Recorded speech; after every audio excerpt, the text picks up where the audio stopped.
Super Bowl is set. Who will win in this rematch from 11 years ago between the New England Patriots and the Seattle Seahawks? The NBA trade deadline has come and passed. Giannis Antetokounmpo is still a member of the Milwaukee Bucks. James Harden is a Cleveland Cavalier. Anthony Davis is headed to Washington. Plus, Brandon and Josh recap the WWE Royal Rumble as the greatest debate show on the internet, Championship Rings, begins now. And it is Super Bowl week. We are back. It is a Thursday. We are 3 days away from Super Bowl 60.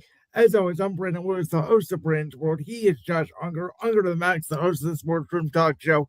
Welcome in, Josh. It is our third Super Bowl together on this show. Yep, a rematch, 11 years in the making. Seahawks, Patriots. Will the 1 yard line be the kryptonite of the Seahawks again? I don't know. It could be. As always, make sure you check us out on all social medias. We are on X, we are on Facebook, we are on Instagram, and of course, we are streaming live on YouTube as well as Josh Ungar's YouTube channel at Ungar to the Max. We did write an article that went up earlier today on our host site, VoltageLiveMedia.com, where me, you, along with our two other members of the sports department, Christian Iden and Sean Fitzgerald, made our predictions for this game. So make sure you go check that out. Josh, I think you're more enthusiastic about this game more so than I am personally. So I'm going to let you start. Let's start breaking down this game between the Patriots and Seahawks. Yeah, I don't know anybody who was picking this to be the Super Bowl. I know you didn't even think the Patriots were going to make the playoffs, if I remember Or correctly. Seattle. I did not have either of these two teams in the playoffs, as we saw in the intro of last week's show. Yes. I was much higher on the Patriots than you. I was much higher on the Seahawks than you. Well, you had the Patriots as a playoff team. I had them just missing. So you were maybe a little bit higher on New England. You were definitely way higher on Seattle. I'm going to clarify that. Yes. But nonetheless, one of the most interesting storylines in this game is the fact that go back to week 8, Browns-Patriots. New England ended up romping Cleveland 32-13. But if you remember, in that game, Myles Garrett by himself sacked Drake May 5 times. And for the most part, he's been able to stay upright through these playoffs. But now you got Lawrence coming at you. You got Ernest Jones coming at you. There's somebody else notable along that defensive line. Leonard Williams. Leonard Williams, thank you. This is the best defense that New England has faced in this playoff run. Are you sure about that? I don't know. That Texans defense is pretty good. That Bronco defense is pretty good. Yes, Houston has a ferocious defense. Danielle Hunter, Will Anderson, Derek Stingley. I got you. Denver has a really good defense in their own right. Pat Surtain, Barron, Franklin, who should be in the conversation for Defensive Player of the Year. Who? Do you mean Nick Bonito? Yes. I don't know where Franklin came from, but yes. Were you thinking about the receiver, Franklin? Yes. My bad. So, Nick Bonito. Yes, that's who I meant. Sorry. But they're all good pieces, but when you have Ernest Jones, when you've got Ben Weatherspoon on the back end, you've got a lot of the other guys along that side of the ball. It's just like Seattle, I think, has a lot more pieces to work with defensively. So, gee, I don't know. That same Seahawks defense just got carved up by Matthew Stafford in the NFC Championship game. I don't know how vaunted really they truly are. I actually think out of the entire defenses that New England played in the playoffs, Seattle might be the worst defense because the Chargers were the third best in scoring defense this year without a lot of names on them. The Texans defense, I thought, was an all time great defense and make the Super Bowl. And I thought Denver's defense was really elite. I think Seattle's is very, very good. Now, I do think Seattle overcomes their talent by the coaching with Mike McDonald. Listen, I think this game's going to go two different ways. I think you're right that if the Seattle Seahawks defense gets after New England's offensive line early, and I disagree with you that Drake May has stayed upright. He has not stayed upright in these playoffs. I believe he's taken 4 sacks against the Chargers, took another 4 sacks against Houston. There was a couple other sacks against Denver. He's been knocked around a lot, especially on the left side of that offensive line. Will Campbell, the rookie left tackle out of LSU, Pro Football Focus has him as the worst offensive lineman graded in this entire playoff. And to me, that is the story of this game. If New England's offensive line can protect Drake May, and we will know very early on, just like last year's Super Bowl, between yours truly and the Kansas City Chiefs, where my Eagles defensive line very early, Milton Williams, who's now a member of the Patriots, Josh Sweat, Brandon Graham, Nolan Smith, they got after Patrick Mahomes. If Seattle's defense can get after Drake May, this may be a rout by halftime. But if they do not, I think the odds in Vegas sort of believe what I believe is going to happen in this game, which is a slow start by both teams, sort of a feel out defensive battle early. The two quarterbacks will get hot late. I think it is a low scoring game that is very similar to the game these two teams played 11 years ago. When the final score was 28-24. Yes. Now, I think it is going to be a little bit less scoring than that. The over-under is at 45.5. I think that this game's going to go in about a 3-point game at halftime. And I think what's going to happen is this is going to be a tie game late. Drake May is going to get the ball. He's going to drive down the field. He's going to get New England in field goal range. The Patriots are going to run the football. They're going to protect Drake May. He will air it down the field late. I think Keyshawn Boutte will have a big play to set them up in field goal range. The Patriots will win this thing, potentially at the buzzer, 23-20, and win their 7th Super Bowl in franchise history. So it's interesting you say that because I think Seattle has a better overall skill position group when you look at Jackson Smith and Jigba, Rashid Shaheed, who I said was the biggest acquisition of the trade deadline, and I have proven, and that has proven to be correct. You did. Well, I mean, Jalen Phillips was huge too. Let's not knock what he did in Philadelphia. You act like my pick was just the wrong take. It wasn't the wrong take. I didn't say it was the wrong take. I underestimated the Shaheed move. You are correct on that, though I will argue he's been bigger on special teams, which I don't think either of us would have expected because he has not. He's had like one catch in these playoffs, and it was the deep ball down the sideline against the Rams. He has not been as impactful as a receiver. Sure, but he doesn't necessarily need to catch the ball to be impactful as a receiver. The defense has to respect that he's more of the speed guy, and they can't just focus all their attention on Jackson Smith and Jigba. But guess who can do that?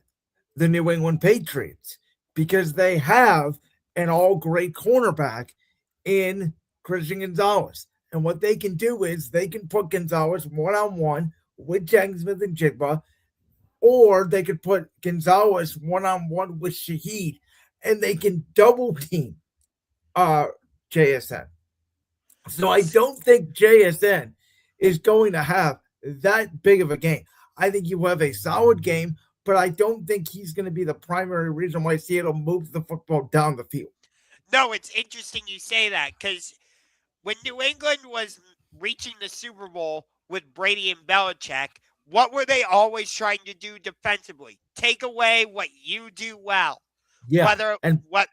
whether by it the was way, running the ball or through passing the ball. and I So don't think Vrabel is Belichick defensively scheme. But I also think the most underrated unit in this game is the Patriots defensive line.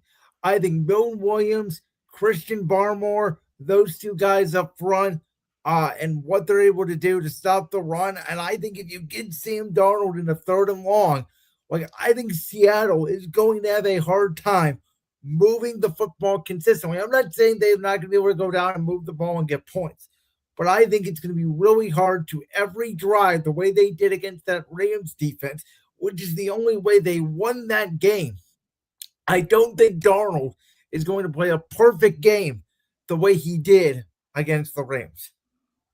well, it depends on if New England tries to take away Kenneth Walker first, or if they try to take away Jackson Smith and Jigba first. Well, here's the question: why can't you do both? It's hard to do two things at once like that defensively. Is it? Because if you're good in your run gap protection, I have 2 defensive tackles. So I can take away the run game. And by the way, because I have a corner, I don't have to blitz. I don't have to help. I don't have to help on JSN. So I can do both because I have the personnel to do both. Even if you have, no, your point is valid. I'm not necessarily disagreeing, but if Well, you are, because you said you can't really take away both. In my opinion, you absolutely can, because it all comes down to the defensive line. If my defensive line wins, it doesn't matter how good of a passing attack or run game you have. I will shut you down. Okay, but here's the thing. If you are able to take away the run game, that's only half the battle. Yes, you force the opponent to become one-dimensional. I agree with you. But if you're a good enough quarterback, you're still going to be able to beat what the defense is throwing at you. I'm not saying. Are you? Well, are you? Because again, if I have to, it all comes down to the NFL and football is as simple as this. Can you block and can you beat man coverage? Because I can scheme up the greatest play call ever to get somebody open. If they can't beat man coverage off the line, I don't care how good of a receiving talent you are, or a quarterback, I cannot throw you the football. So what I'm saying is this is a scheme-based game. And that's what I think it comes down to. Now, it's possible Quint Kubiak completely out-schemes, and I agree with this comment 100% from Grandizer, but it's possible Quint Kubiak completely out-schemes or the New England defensive coordinator, and Seattle rolls in this game. But I don't think it's going to happen like that, is all I'm saying. And I could see that being the case. But here's the thing. We know all, like, the offensive coordinator and defensive coordinator, how vital they are to the operation. But there's some members of the coaching staff who don't necessarily get the attention, and it could be like their video coordinator, who they were talking about this on the radio the other day. I forget the guy's name, but he would talk with Belichick and pull video like, hey, here's what they're doing, and Belichick would construct a game plan.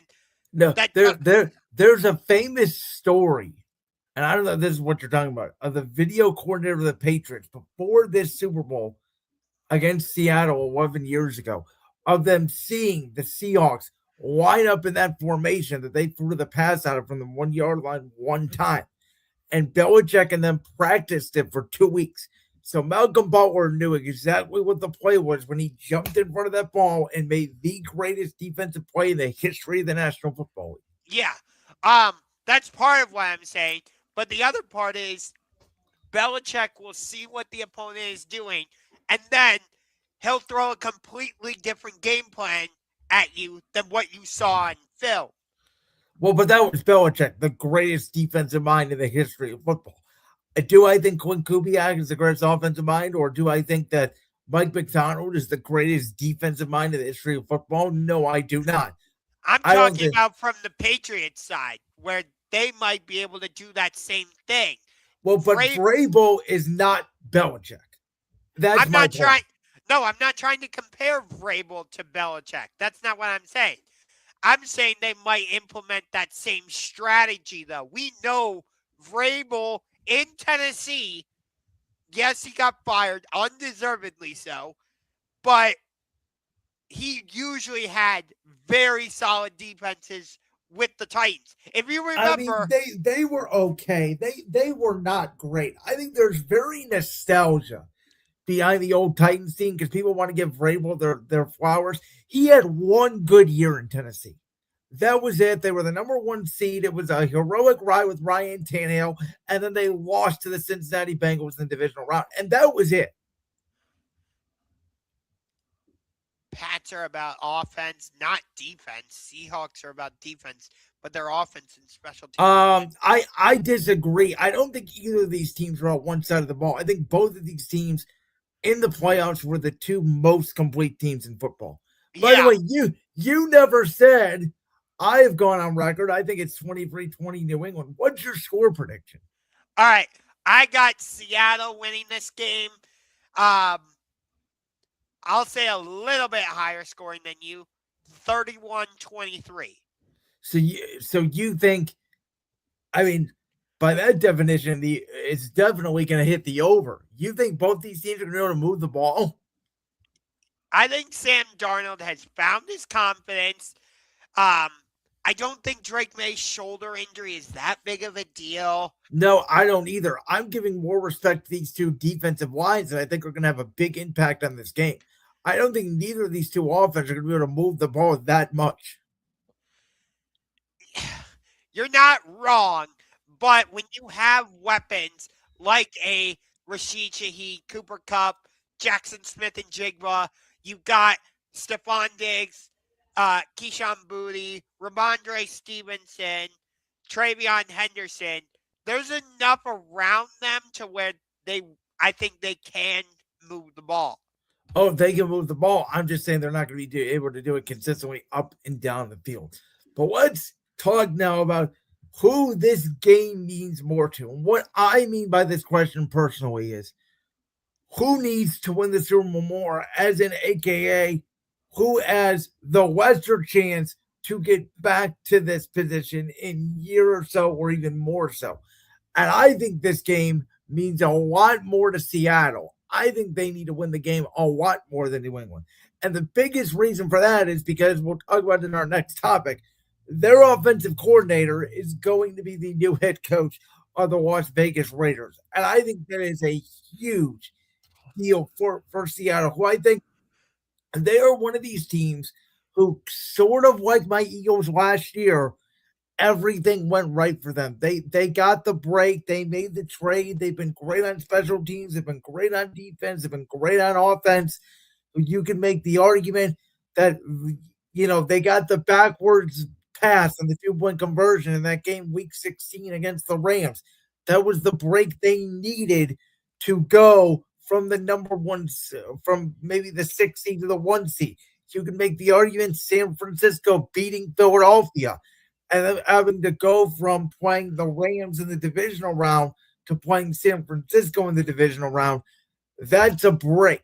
So I think everything is going right for this team. Now, I think a lot of things have went right for New England as well.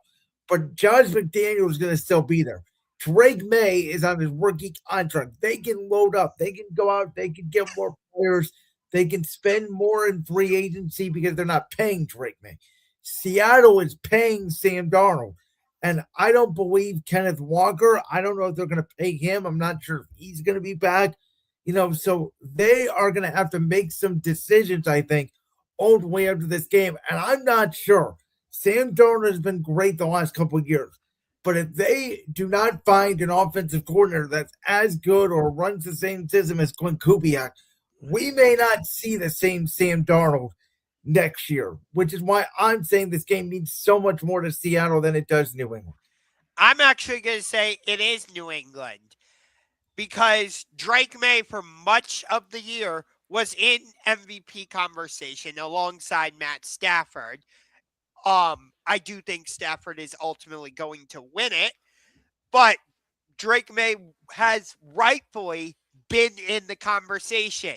Vrabel has come in and completely turned this team around. Yes, Buffalo has problems, but I don't think they're going anywhere. The Chargers are still going to be a factor. Wait a minute. You have been telling me for the last month the Buffalo Bills Super Bowl window is closed. So now all of a sudden, Buffalo's not going anywhere. Meaning they'll still be in the mix for the playoffs. They just won't be able to get over the hump. Okay, But, I mean that is something in New England's way, but as I've told you many times, as long as you have Josh Allen, you are a perennial Super Bowl contender. So I'm still going to put Buffalo in the conversation, even though I don't believe they are Super Bowl contenders anymore. I love the hire of Jesse Minter in Baltimore. I think the Ravens will be back.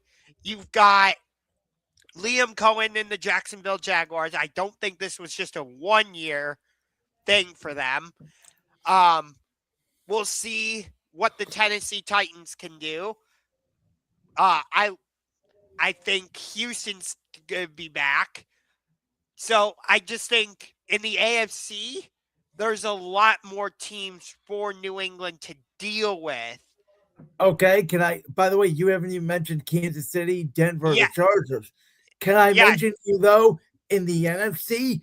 Because I think the Eagles are going to be good again. I think the Giants are going to be legitimate, and they're going to be a playoff team, if not near a playoff team, the way I thought New England was going to be. I think the Commanders with the LD Jaden Daniels are a problem. We know what the Niners have done the last couple of years. As long as Matthew Stafford's back, we know what the Rams are going to be. We already know the Lions, Packers, Bears in the NFC North. Oh, they were contenders this year. Oh, and by the way, the Vikings won 9 games this year without having a quarterback, arguably, in JJ McCarthy. And then Atlanta, we both think has gotten better. We both like what we saw to Bryce Young and the Carolina Panthers. I really like what I saw to Tyler Shuck and the New Orleans Saints. I think the Saints may take a legitimate jump next year. So I agree with you. The AFC's gotten better, and I think it will be better next year, but so will the NFC. Yes, but here's the thing. I think you have more established teams already in the NFC. A lot of them that you mentioned, like Green Bay, Detroit, the Rams, San Francisco, Philadelphia. A lot of the teams in the AFC are just starting to find their footing, like a Jacksonville, for example. I would even put the Chargers in the mix for that. Chargers have been in the playoffs the last 3 years. That they have their footing. Fair.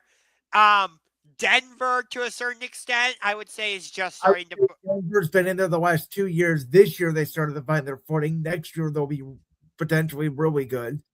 So that's what I'm saying. Like, but I'm arguing about I can make the argument about Jacksonville, the same argument I can make about Chicago in the NFC.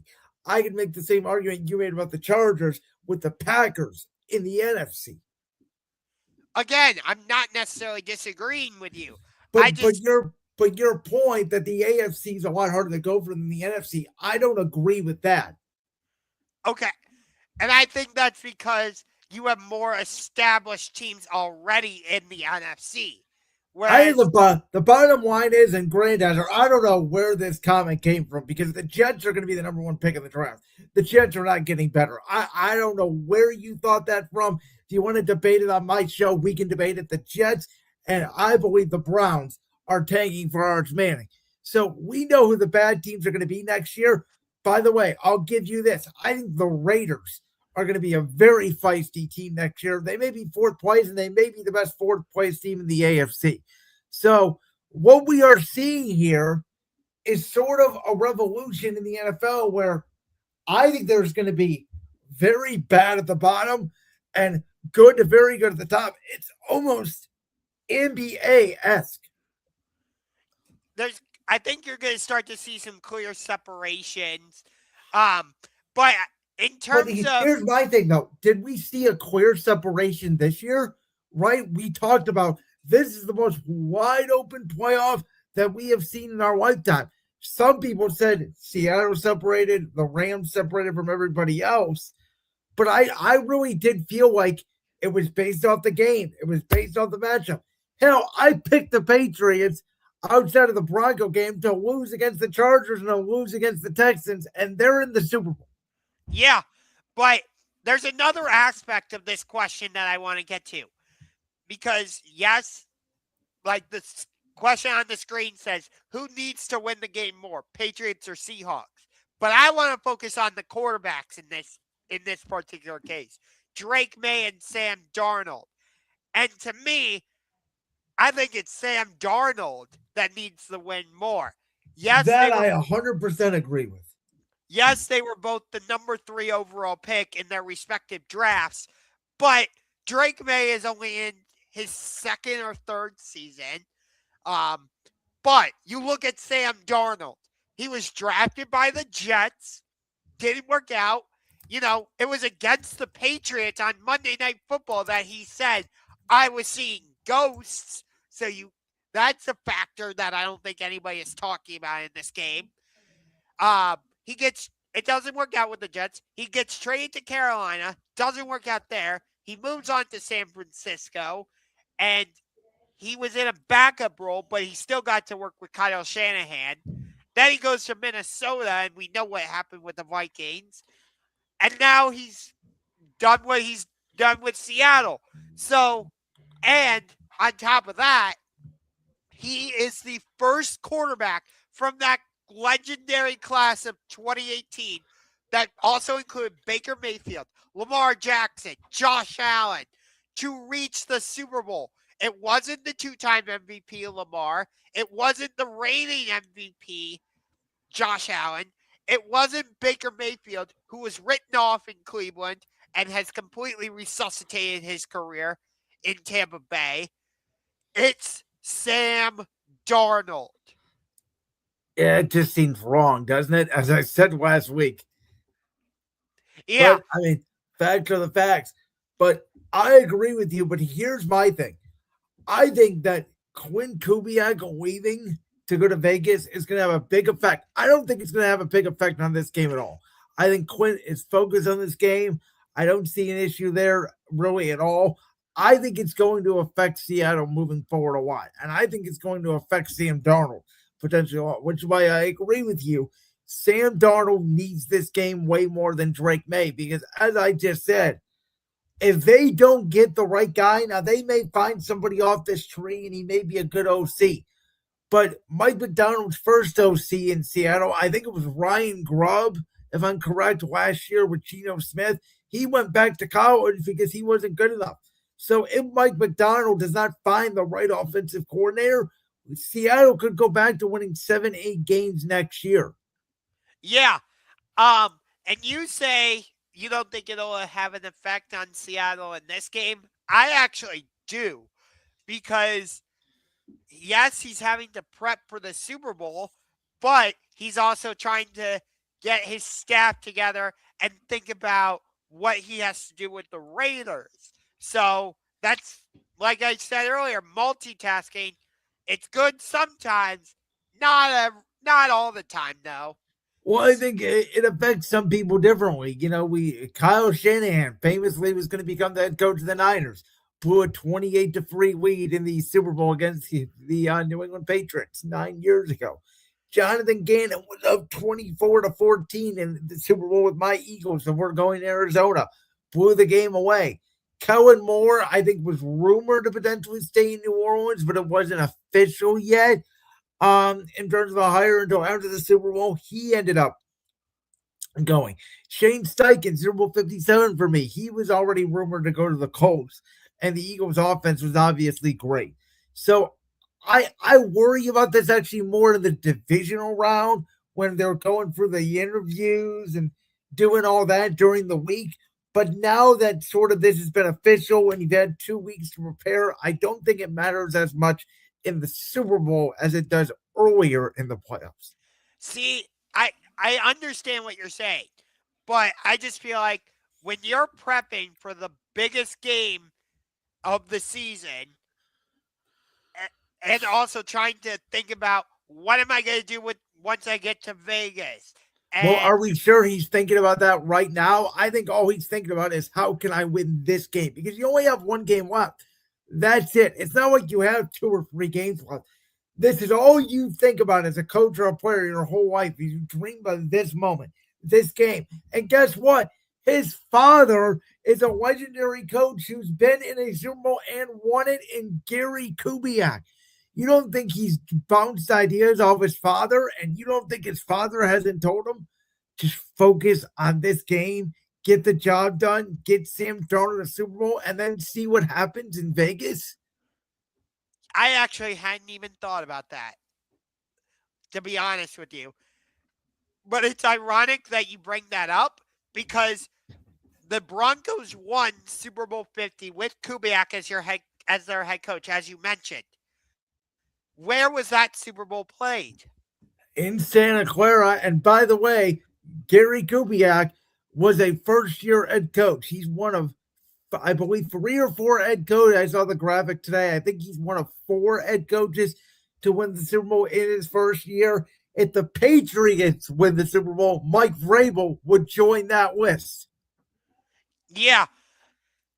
Again, I have to say this. Vrabel has done an outstanding job in New England. I think if he wins this, he would be the first player coach to win the Super Bowl for the same organization, if I'm not mistaken. I mean, that could, well, no, because Doug Peterson did it. He played for the Eagles in 1999 and then came back and won them a Super Bowl. But did Philadelphia win the Super Bowl in 1999? Oh, I see what you're saying. To play in a Super Bowl with the same team and then win it. Okay, yeah. Yeah. You might be right. I'm sorry, I misinterpreted what you were saying there. Because Vrabel won the Super Bowl with the Patriots as a player, and if he wins, I believe, if I'm not mistaken, he would be the first person to both win the Super Bowl as a player and as a coach. You know what? I'm going to say something because if you remember, at the start of, well, it would have been this year. It would have been at the start of January 2025 when everybody was going for the NFL coaching cycle. I had said when New England fired Gerard Mayo and there was rumors about Mike Vrabel becoming their head coach, I said I would not do it. I said I would go after Ben Johnson. I said put all the Belichick era in the trash and the garbage. It's gone. You need to move on. You need to get innovative. You need to get a young offensive mind. You need to get away from this defense wins championships mantra and go with a young offensive mind. Turns out the New England Patriots formula to win is just have a tough defensive minded head coach from the Northeast with a quarterback who is humble, who is very good, who doesn't care about outside noise, and for the Patriots to be underdogs, and for the people in Northeast Massachusetts to say, we don't give a single F what anybody else thinks of us. And that is the New England culture. And I was wrong on that. I guess every team has its culture. You know, some teams are flashy, like a California team. New England is just old, tough, rugged defensive mind. We're going to beat you up. We're going to slap you in the face, and you are going to like it. And, you know, we made our picks earlier. I had Seattle winning. But I will say this, based on what you're saying. If New England wins this game, I don't think Drake May is going to be Super Bowl MVP. I agree with you 100%. I actually think this may shock you, Josh.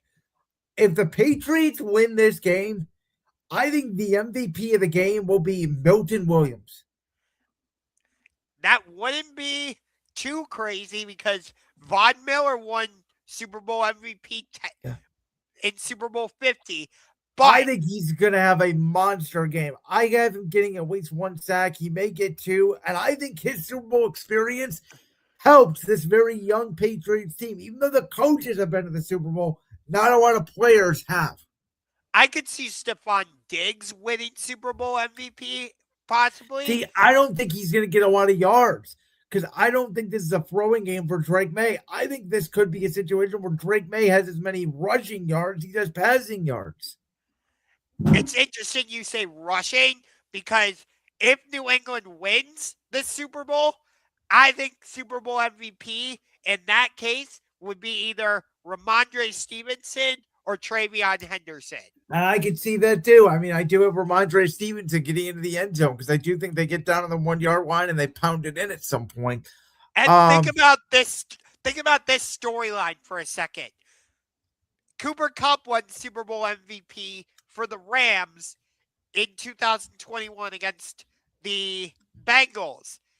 Now he could very well win Super Bowl MVP. Think about that for a second. He could, though. He has not had a real big game in Seattle. It would be a real surprise if he had a big game to me. No, that's fair. But remember, if I remember correctly, it's the fans that decide who wins Super Bowl MVP. Which is just, I'm sorry, it's wrong and it's total BS, and it will probably go to a quarterback for that reason. Yes. We'll get to the other topic in 1 second, but we have more Patriots news because not only did Bill Belichick miss out on the Hall of Fame, but reports are indicating Robert Kraft also missed out on the Hall of Fame this season. So do you have any reaction to that? Yeah, my reaction is obviously Belichick misses a year. Kraft should be missing a year. And I'm not going to get outraged on the internet and get all upset over it because it really doesn't matter. Both of these guys are going to be Hall of Famers in due time. If Tom Brady doesn't make it first ballot, I'm not going to be outraged. I think, like I told you this last week, Bill Belichick, Robert Kraft, Tom Brady, Gronk, and like a Vince Wilfork, Adam Vinatieri, whoever you want to put in there, I think they should all go in together as a representative of the greatest dynasty in the history of the National Football League. It depends on when they all get elected, though.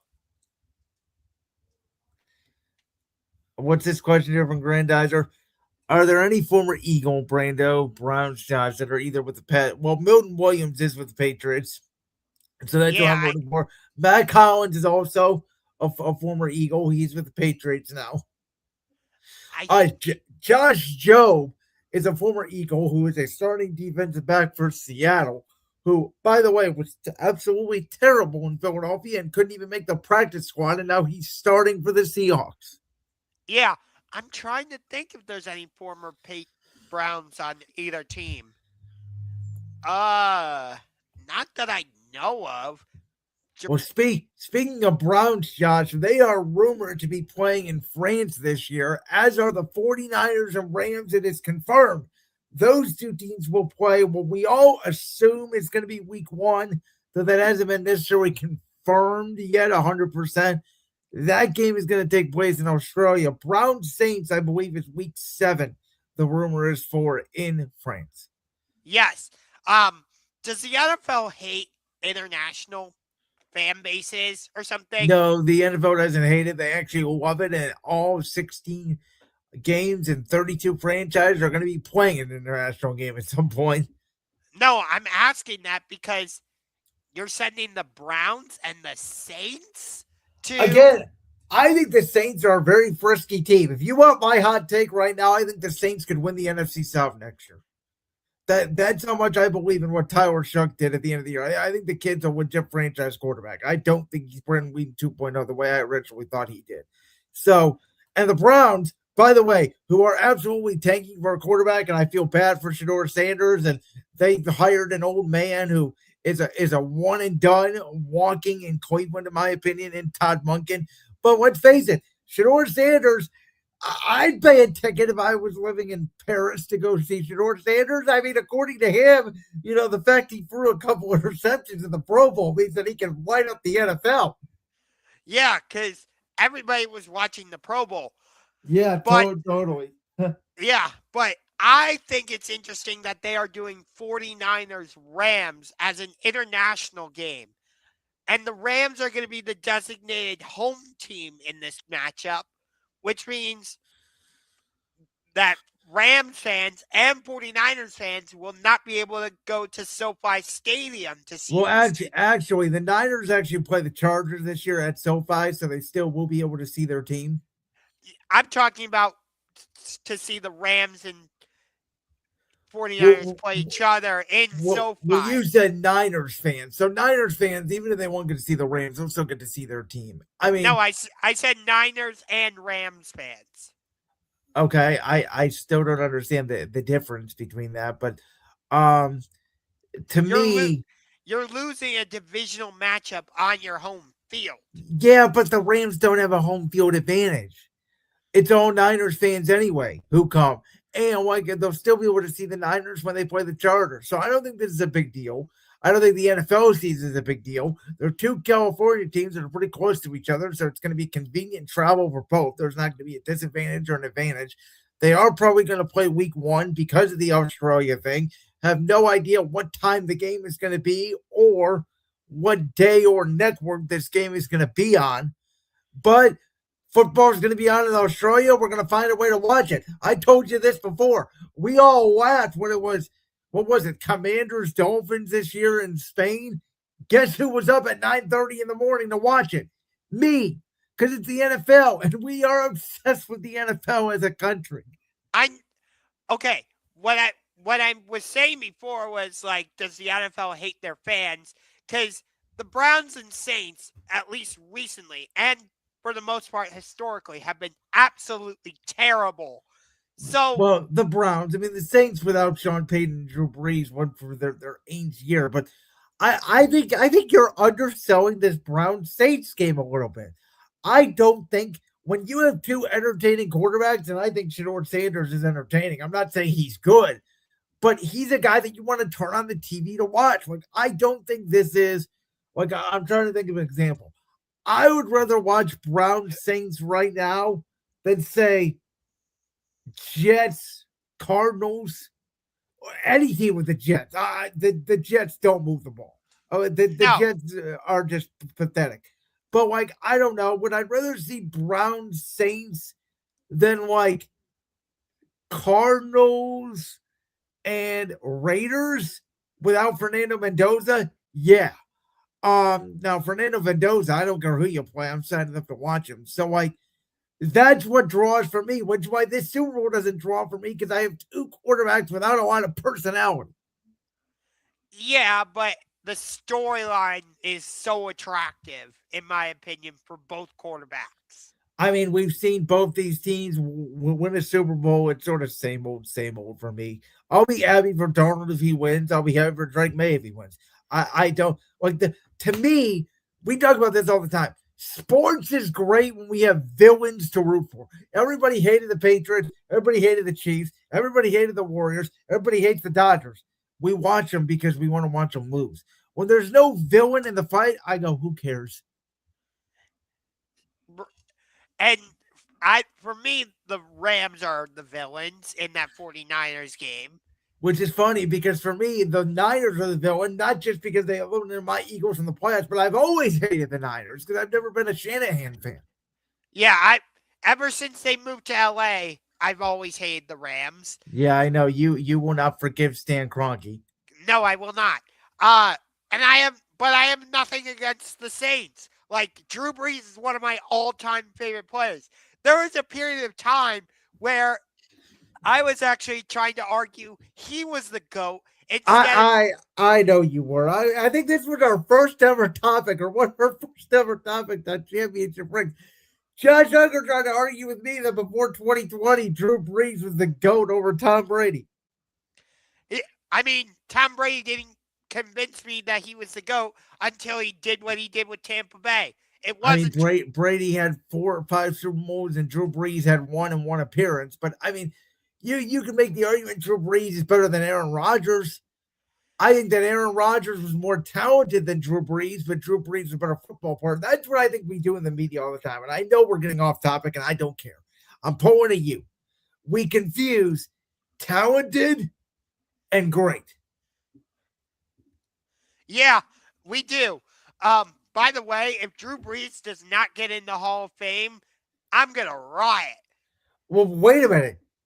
Does he get in the Hall of Fame, or does he get in first ballot? Because according to everybody on the internet, that's 2 different conversations. Well, it is. I very much so agree with that. He should be first ballot. Absolutely. Hey, Drew, Are you a Hall of Fame? By the way, Drew Brees retired in 2020. Philip Rivers would have been eligible. Drew Brees better than Philip. Do we know any other quarterbacks that are competing with Drew Brees that you can think of? I think Eli Manning is on the With ballot. Drew's. By the way, that's funny because Eli Manning has more Super Bowl appearances and wins than Drew Brees, and nobody thinks Eli Manning's better than Drew Brees. No. By the way, Larry Fitzgerald is also on the ballot. He absolutely needs to get in. One of the greatest wide receivers I have ever seen. I can make an argument he's the best wide receiver that I've seen play live. I want to answer this question real quick. Which team do you wish played overseas but stayed over there after the game? Say it's the Jets. They play in North Korea. Honestly, I don't think Jets fans would care if they stayed overseas. I always thought when I was younger, because I didn't know any better about travel, that the Jaguars having a permanent team in London would have been cool. Excuse me. I would definitely say the Jets. I know they have the only perfect season in NFL history, but if the Miami Dolphins stayed overseas, I would not care.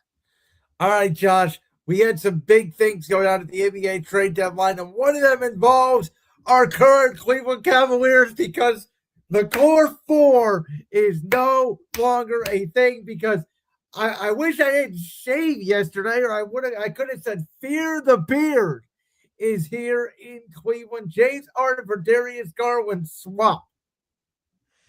Yeah. I am not happy about this trade at all. I do not trust James Harden.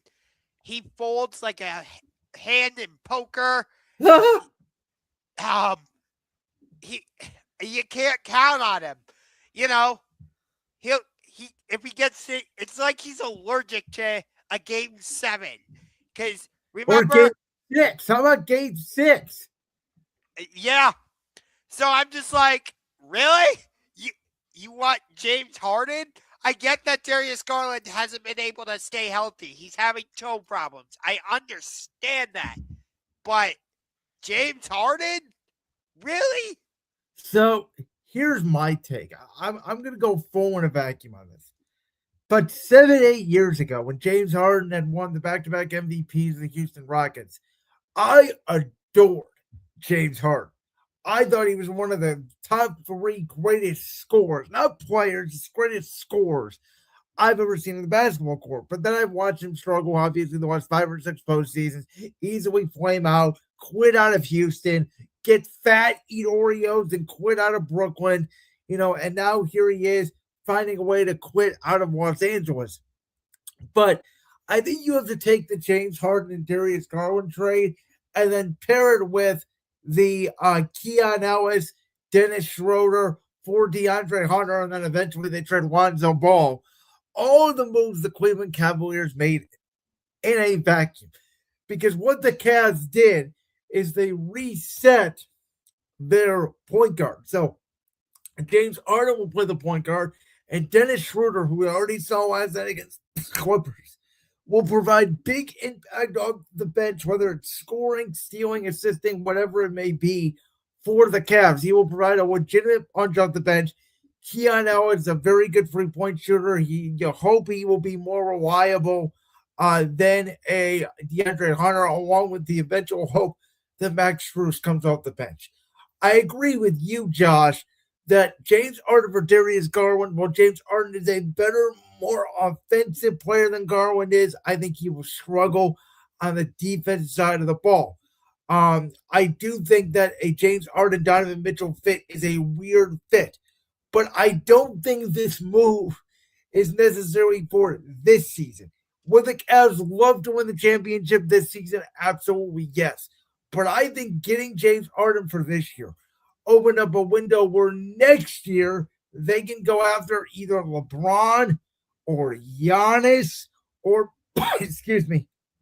potentially both. I think at that point, they will go all in on winning the championship for the 2026-2027 season. I don't trust James Harden defensively. I'm a little bit nervous about how Harden and Donovan Mitchell are going to work together in the backcourt because they both want the ball in their hands. But I will give Harden credit for this. He is great at when he is like more of the point guard and he can get the big men involved. So I do think Jared Allen and Evan Mobley both will benefit from Harden greatly. I will give Harden that. But my biggest problem with him rather, is not just that he folds like a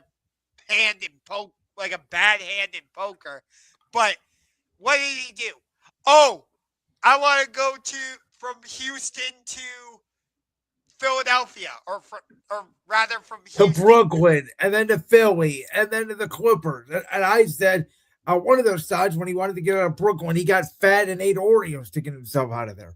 But So, what I'm getting at though is he basically quit on all those teams, and well, yeah. I mean that's my concern is basically here's what happens. The Cavs flame out in the second round again. They end up not getting another caliber player like a LeBron or a Giannis Antetokounmpo, and James Harden asks out. I think though, and I told a buddy of mine this the other day, we can talk about James Harden, we can talk about Donovan Mitchell all we want. The Cavaliers will go in the playoffs as far as their physicality will go, and I'm not even talking about Jared Allen, aka if Evan Mobley takes that next step when he gets back, which he's hurt again. And if you would have told me 2 years ago the thought of trading Evan Mobley for Giannis, I would have thought you were crazy. I would have done it today if I knew I could guarantee myself to get James Harden to sign up for next year and get Giannis healthy for next year, because I'm trying to win a championship. And at this point in time right now, I do not feel like Evan Mobley is physical enough to win the Cavs a championship. But I will give them this. At least they had some BALLS and did something and got away from the core four. And at this point, the core four is basically dead outside of Evan Mobley. Yeah. I don't know why you spelled that out. You could have just said it, but whatever. I did it for evidence. If you really want me to say it, at least they had some balls and made a move at the deadline. Yeah, they were one of the more active teams at the trade deadline. But from everything I've heard, Donovan Mitchell might not re-sign with us if the Cavs have an early playoff exit. Well, that's why they made this move for Harden, because I think this all comes down to this coming summer. What are the Cavs going to do this summer? Because again, I like the additions of Schroeder and Ellis. I think they're good moves off the bench. But I don't think just Donovan Mitchell, James Harden, Evan Mobley, Jared Allen alone is going to win you a championship. I like Jalen Tyson a lot. Love him. Do I think he needs to take a back seat for a LeBron, or if you want to trade for Giannis? Absolutely, yes, I do. Oh, I agree with that. I'm surprised. I think the Cavs next year they want a starting lineup of James Harden, Donovan Mitchell, LeBron, Giannis, and Jared Allen. That would be my guess. Yeah, I just don't think the Bucks would trade him to a division foe. I love how Europe. I don't think the Bucks care about the division. I think they care more about the conference. They really don't give a rip about divisions in basketball. I just can't see the Bucks doing it. I mean, they're going to take the biggest offer, is the way I look at it. Yeah, you're not wrong, but I personally don't like this move. I've never been a fan of James Harden. I find him fun to watch. I mean, I like John Morant. He's incredible to watch. When he was in his prime, I think he was one of the best scorers I've ever seen. Oh, you're not wrong. I got to see him drop 50 against the Sacramento Kings. I'm a fan of James Harden when he's on his good behavior. I think James Harden's still a very good basketball player. I don't think he's a winning player. Like I said, when things don't go his way, he pouts. He quits. he is allergic to Game 6 and he's allergic to Game 7. Prime example, Philadelphia against Boston, Game 7 in Boston. He was nowhere to be seen. Game 6 against the San Antonio Spurs when he was with the Houston Rockets, absolutely terrible. And there's a countless other examples I could point to. So a year ago, Anthony Davis was traded for Luka Doncic. And a year later, he is traded to the middle of basically hell in Washington, D.C. to pair up with Trae Young for maybe next year. Who knows? But AD went from getting traded for Luka to being traded for nothing in a year. Yeah. It seems like the Wizards actually think they can be something next season, which is weird because they really don't have anything. I mean, they have Trae Young, AD, and Sar. I think that's like a top 5 or 6 seed in the East. Don't they have not Keyshawn George? Or maybe it is Keyshawn George. No, he's with Utah, which is why they traded for Jared Jackson. Okay, so they have somebody else with the last name George then, and I don't remember who it is off the top of my head. But he's been nice with the Wizards. Let me make sure I'm not crazy though. All right, it is Keyshawn George. KYSHAWN. But by the way, FYI, Josh, your screen's frozen on my end. There we go. You just came back after like 2 minutes of being completely frozen. Oh, damn. So, but yeah, this is a weird one. I feel bad for AD. When I first heard it, I thought they were just going to buy him out. But it sounds like they want him there. And I'll say this. When I was in D.C. at the Capital One Arena to see the Cavs and Wizards, I would have loved to see Trae Young and Anthony Davis. The Wizards are at least going to be able to sell some tickets. Yeah, because from what you told me, it was mostly Cavs fans. It was about 95% Cavs fans. You couldn't find a Wizards fan on the street.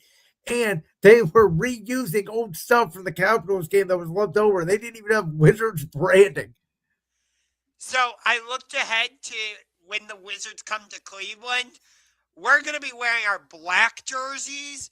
The Wizards are going to be wearing those weird, like, gold jerseys that they have. Yeah.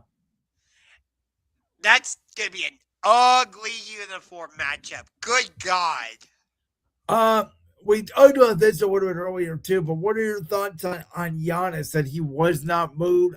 I kind of was like, if he's not going to go to the Cavs or the Knicks, he's probably not getting traded. I know there's some thoughts out there that Milwaukee could keep him next year.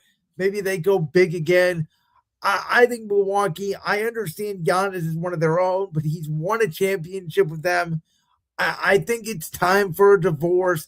I think the Spurs in the summer should give up a Stephon Castle or Dylan Harper. Give away some picks. Go out and get Giannis. Or, the Rockets, if they were to flame out, maybe you talk about giving up a Sengun for Giannis and pairing him with Ahmed Thompson and Kevin Durant. Like, I think that is the type of return that the Milwaukee could get this summer. And I didn't think they were going to get it at the deadline. Yeah, because more teams are going to be in the mix come the offseason. Teams will be able to give Milwaukee more picks than they are right now. I thought Miami would pull the trigger, but everybody thinks Miami's going to pull the trigger, and then Pat Riley just gets his 8 hours of sleep and does nothing at the trade deadline. See, a lot of people said that. Here's my argument. What does Miami have to give up? You could potentially give up Tyler Hero, or... I mean, for Milwaukee, is Tyler Hero really that good where I could potentially get a Karl Anthony Towns or, like I said, a Sengun or even, a Stephon Castle or a De'Aaron Fox, maybe even Evan Mobley this summer? Like, Tyler Hero's not even close to the offers I think some of these teams can put together. No, and I don't think Miami would give up Bam Adebayo. That's what I'm saying. Yeah, to me, if I'm Milwaukee, you'd have to give up Bam and Tyler Hero, and then he's just Giannis in Miami. He's basically the Bucks South. Yeah, so But no, this wasn't surprising that he wasn't traded. And I think part of it was, yes, he's expressed that he wants to move on, but he never really put his foot down and said, trade me. Well, according to Shams, he did. And by the way, he was booing the fans in Milwaukee. It was very out of character. It smelled like to me, and I know he's hurt right now. I don't know if he would have been hurt for long if he got traded. I'm just going to put that out there. I could see the Bucks theoretically shutting him down for the rest of the season. And by the way, I think they should. I think they need to get the highest draft pick they possibly can. It's a very good NBA draft. And we'll see.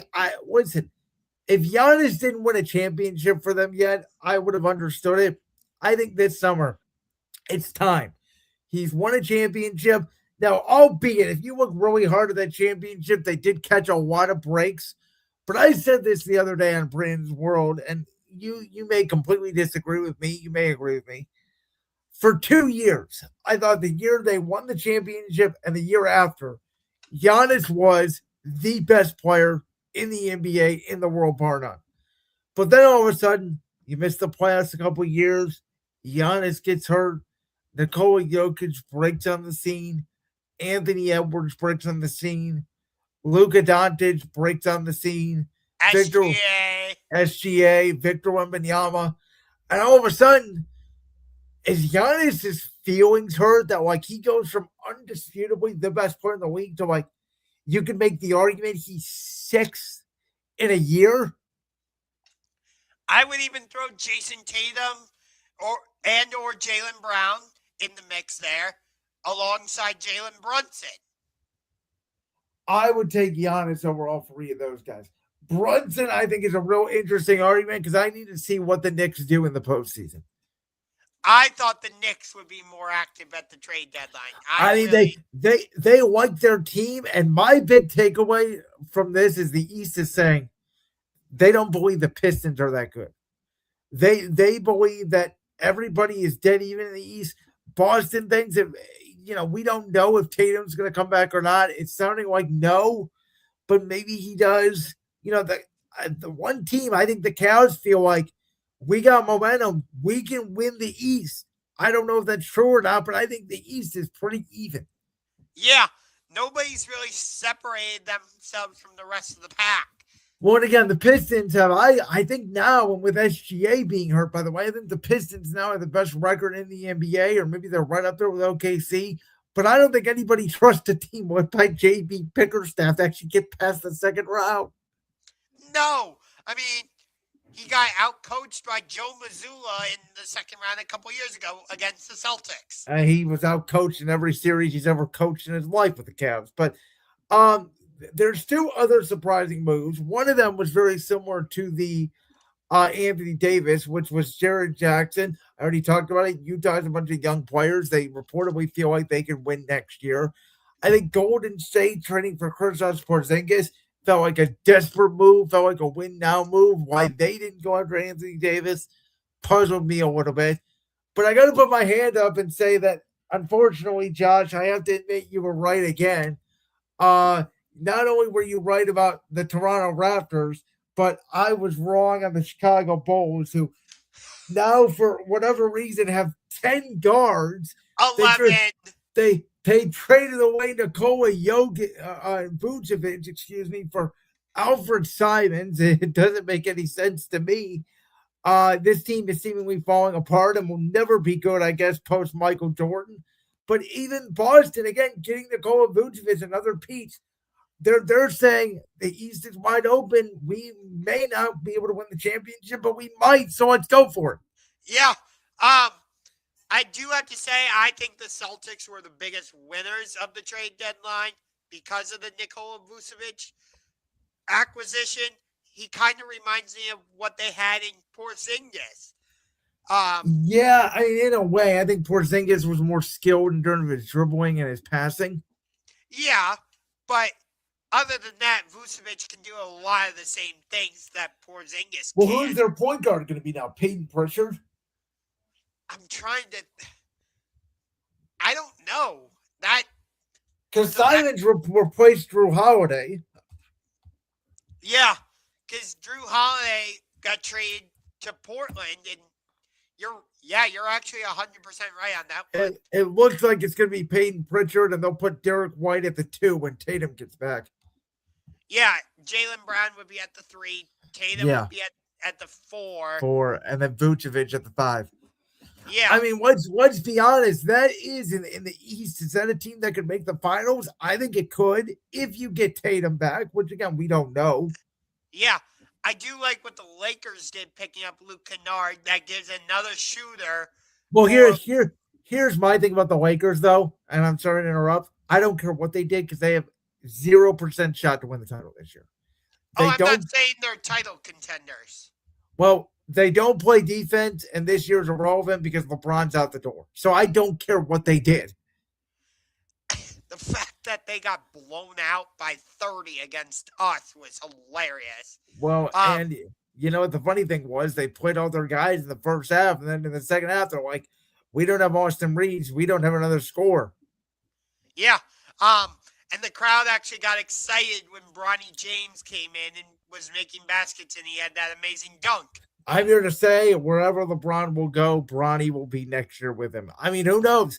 LeBron may be a Cavs next year. I mean, the fact that Brian Windhorst has basically come out and said LeBron's going to be a Cavs next year, I don't know. Where there's smoke, there's fire. That's all I'm going to say about it. Yeah. But in terms of the rest of the trade deadline, nothing really surprised me. I did say Utah was going to make the playoffs this season. I think I was wrong about that. So I will admit that. But definitely the Jaren Jackson pick or trade surprised me. The fact that they did not trade Ja was a little bit surprising. Well, who wants him? And that's the problem. He's athletic, but he's got too many character problems. He's on a bad contract, and nobody wants to deal with him midway for the season. And I think that was the reason nobody traded for him, is because of exactly what you just said, the character issues. And, of course, we'll be following the NBA through now February all the way to the playoffs. I do think as of right now, even with SGA out, clearly to me, Thunder, Spurs, Nuggets. Those are the 3 best teams in the NBA that I think are duking it out for the title, if you ask me. I do. It's interesting that you say those 3. I don't disagree, but I think they were the biggest winners of Giannis not getting traded. Whether it would have been to Minnesota, possibly, or to Golden State, by him staying put in Milwaukee, San Antonio, Oklahoma City, and Denver are the biggest winners. Yeah, and, you know, I picked Houston to win the title before the year. I like them. I just don't know if they have the depth. Denver's depth has surprised me. I just think Wembanyama and Jokic have been way better this year than I initially expected. The Thunder are just way too good out of their minds. But still, with Oklahoma City, I just feel like with the Spurs, how are you going to beat Wembanyama 4 times in a 7-game series? I got to wrap my head around that. Yeah. I was very excited for that game last night, but then I read like half of OKC's roster was out. I was like, damn. Shall we get to what you have coined me in a text as the Royal Fumble? Well, wait, but before we do that, let's answer this question real quick. Which team did you expect to make a trade but didn't do the trade? Honestly, if I had to answer this question, it would be the Cavs not getting Giannis. Full transparency, I thought it could have happened today. I thought the Spurs would be more active to try and keep up with Oklahoma City. I also thought Miami would maybe do something, but Pat Riley continues to just take naps during the trade deadline. All right, let's get to the Rumble. So I know by your text you didn't like the show. I really did like the show. So I'm going to let you tell me what you didn't like about it, and then I will probably argue against you unless I agree. So I will start with the positive because I didn't think the show was all bad. There were parts I liked. I loved the Gunther AJ Styles match. I thought that was to borrow a phrase from AJ Styles. I thought it was phenomenal. Um, I thought at the end, AJ could have just punched Gunther right in the face to get out of the choke, but nonetheless, I also liked that typically when a wrestler retires, they take off their ring gear and leave it in the middle of the ring. AJ was going to do that, but he didn't. So, is he actually retired, or is he going to show up somewhere else, whether it's TNA, New Japan, AEW? Because he has said there are opponents he'd like to face. So, I really liked the AJ Styles Gunther match. I thought that would be the best match on the show, and I think I was proven correct on that. The Drew McIntyre Sami Zayn match, I thought it was okay. I didn't love it, but I didn't hate it either. It just didn't have enough story behind it for me to get fully invested. And I get that part of that is Drew got strapped up in mid-January, so they didn't have a lot of time to build it up, but there just wasn't enough meat on the bone for me. It was a solid match, but I didn't think it was great. I didn't think it was bad either. The men's Royal Rumble, I understand why they had Roman Reigns win because they want to do the CM Punk match. Don't love it. You know, I'm not a fan of CM Punk, but I think the feud will be really good. The promo battle they had this past week on Raw, I thought it started a little bland for me. But then as they got more into it, I was like, okay, I can actually get behind this.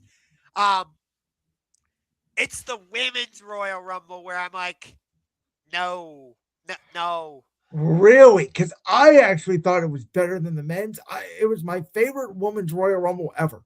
I love the storytelling in the women's Royal Rumble. I did like one of my favorite spots overall from the show was Charlotte eliminating Nia and accidentally or on purpose, well, we're gonna find out, also eliminating Alexa. But when I heard Brie mode, I literally wanted to walk out the door. Oh, you're not a Bellas fan. I see. Wait, hold on.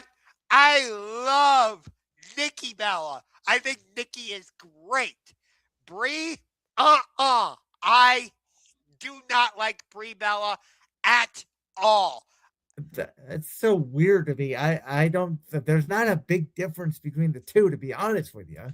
Oh, I completely disagree. I think what is it? The promo, the wrestling? Like, you gotta explain some more here, bud. Both. I think Nikki is the far better in-ring competitor. I think she is the far better promo. When Brie comes out, I'm just like, no, thank you. And I didn't love Liv Morgan winning. I understood why they did it. Well, I thought I understood it, but nope, they kept the title on Stephanie McMahon. Because I thought for sure Raquel Rodriguez was going to win the title against Stephanie in the street fight. And then you got Raquel versus Liv right there on a silver platter, which leads to the downfall of the Judgment Day. But they're not doing that. They still could. They still could. So one of the things for me is you got to remember, Josh, WrestleMania is not 2 months away. It's about 3 months away now because they moved WrestleMania back. So you have more time now to tell these stories. And I think that the finish of the Women's Royal Rumble was Sol Ruca, Tiffany Stratton, Liv Morgan, the final three, great booking, great finish. The way Sol Ruca went for the Soul Snatcher, which will be incredibly over on the main roster once she is there. I thought the biggest storytelling of both Royal Rumbles for the men and the women were the likes of Loa Vice, Sol Ruca, Jordan Grace, Obafemi, get the freaking world title on that man right now. I would have had him. I know he ended up eliminating 5 people. I would have had him eliminate 10. So that to me, it's get Last Legend also in the Women's Royal Rumble, getting over these young stars. I think they did a really good job of that. Javon Evans was the Iron Man in the Men's Rumble.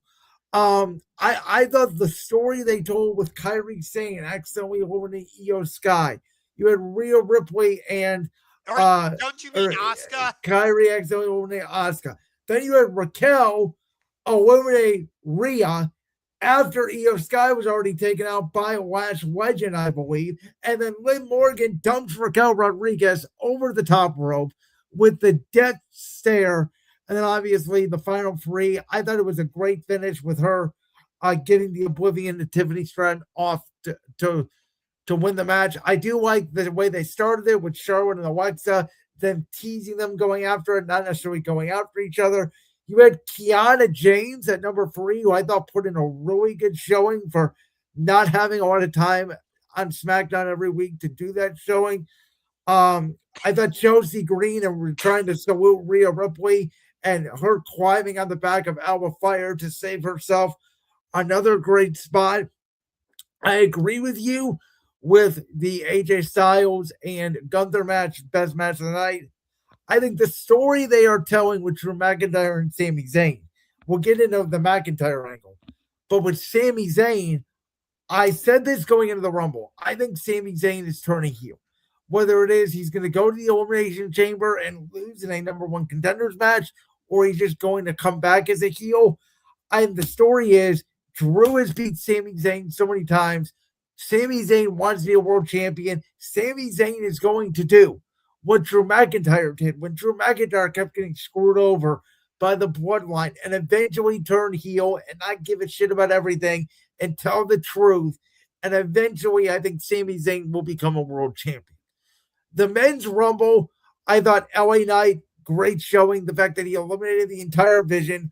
I absolutely love the fact that they brought back the Masked Man to eliminate Braun Breaker. I hated that. I have mixed feelings about it. I think the Masked Man was actually Logan Paul. And I think what you're going to have is Paul Heyman once again turning on the Vision, and Bronson Reed, Austin Theory, and Logan Paul become the group. And Braun Breaker, who is already getting cheered like a babyface and getting barking out of the building, will be spearing the absolute hell out of Logan Paul and the Vision at WrestleMania. And maybe that's where Seth Rollins comes back. And maybe now Braun Breaker turned on Seth Rollins. Well, Seth Rollins has beef with Braun Breaker. Well, he's also got beef with the rest of the Vision. He's got beef with CM Punk. He's got beef with Roman Reigns. We know he's got beef with Cody Rhodes. We know his history with Drew McIntyre. There's a lot of directions you could go with Seth Rollins, that he could be back by the Elimination Chamber. He could be back after WrestleMania. We think he might have been the one to attack Braun Breaker. I don't think he was. And then I do think if you're going to have Roman Reigns win the Rumble, which all things are back in the world, the OTC's back at the top of the mountain, you don't need Braun Breaker in there. And the fact that Gunther sold the absolute hell out of AJ Styles, putting him in the calf crusher by limping down to the ring, I thought was great. You know, I didn't love Gunther being number 30 in the Rumble. To me, that was a bit of a mistake, personally. I mean, that's fair, but I think if you're going to have him eliminate Randy Orton, maybe they're doing the career killer versus the legend killer at WrestleMania. I could see that. That would be a great feud. But my problem with Gunther being in there is, like, he has all this momentum from retiring fan favorites in Goldberg, John Cena, AJ Styles. I don't really want to, like, divert or derail that momentum. But there's no momentum there because the Royal Rumble, anybody can get thrown over the top rope. I personally just didn't think it was the right Right. Well, Gunther already announced he was going to be in the Rumble before they had this match with AJ, so he was in the Rumble.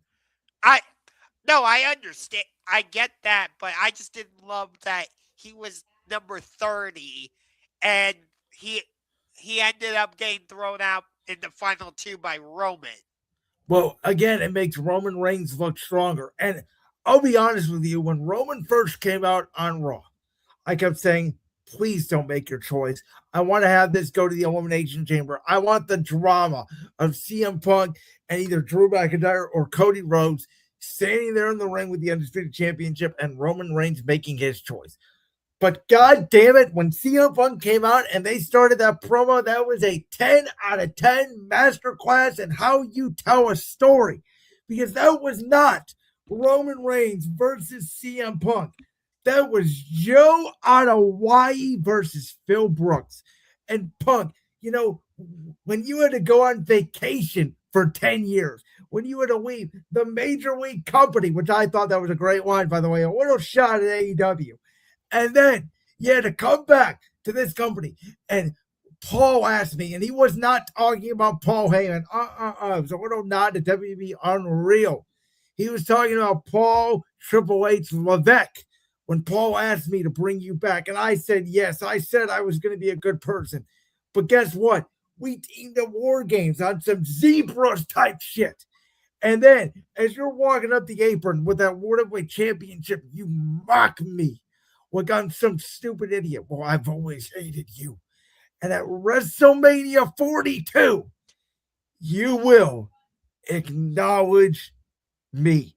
It instantly, not only does it make the World Heavyweight Championship the number one championship in all professional wrestling, but it makes Roman Reigns versus CM Punk instant 10 out of 10. I can see it tomorrow. These guys don't have to do no more. Sign me up right now. I don't care what they do for the Undisputed Championship. I don't care. I've seen some theories out there that Cody Rhodes can win the title back from Drew. Randy Orton wins the Elimination Chamber. We get the match you've wanted between Cody Rhodes and Randy Orton. That'd be great. I don't care what they do. I'm already sold. I want Roman Reigns versus CM Punk tomorrow. And I do think the story here could be Roman Reigns wins the World Championship. Why? Because in the Royal Rumble, when Jey Uso started running it back in the middle of the Royal Rumble, what did Roman Reigns do? He punched him in the face. Because Roman Reigns is not back to dance and laugh and be silly. He was doing that for a little bit. Jey Uso, you've turned into an unserious goof since winning the World Heavyweight Championship, where all you do is yeet, and that's all you care about. Roman's coming back to show Jey Uso, this is the World Heavyweight Championship. This is how you defend it. He's going to hold it longer and better than Jey ever had because he is overall better than Jey, and Jey is not ready to take over the throne. That is the story I would tell. Again, I at the beginning of the promo, I thought it was a little bit, a little bit bland and didn't quite grab me. But by the end, I'm like, you know what? As much as I hate CM Punk, I want to see this match. And by the way, they're probably going to run Punk versus Finn Balor back in Chicago. I would have personally preferred it if Punk defended the title inside the chamber. But they're going to find a way to convince us that Finn Balor is going to shine hell of walking out of there with the world title because he's got history with Roman Reigns. Remember the stupid thing they did with the Demon at Extreme Rules where he fell off the ring rope and basically we still don't have an explanation why? Yeah, we still don't have an explanation from the Royal Rumble a couple years ago where Roman just wouldn't let go against Seth Rollins for the title. Remember? Well, that was hate. But we never got an actual conclusion for that. No, well, it's both of these guys hate each other. And again, is there a world? That's why I'm so excited about this. Roman Reigns and CM Punk could absolutely be the main event of WrestleMania. Is there a world where, I don't know, some crazy universe exists? What happens if Seth Rollins comes back and steals the world title before WrestleMania? We get Rollins and Roman. You know I'd be in for that. And by the way, there's also a scenario where what if Braun Breaker wins the world title? And now we get Breaker versus Roman, the two Heyman guys going after each other. Yeah. Like, well, here's the thing. I think Roman and Punk is going to happen. But I think last year with Io Sky defeating Rhea Ripley for the Women's World Championship and Drew McIntyre this year beating Cody Rhodes for the Undisputed Championship, it has set the precedent of never say never. For sure. I've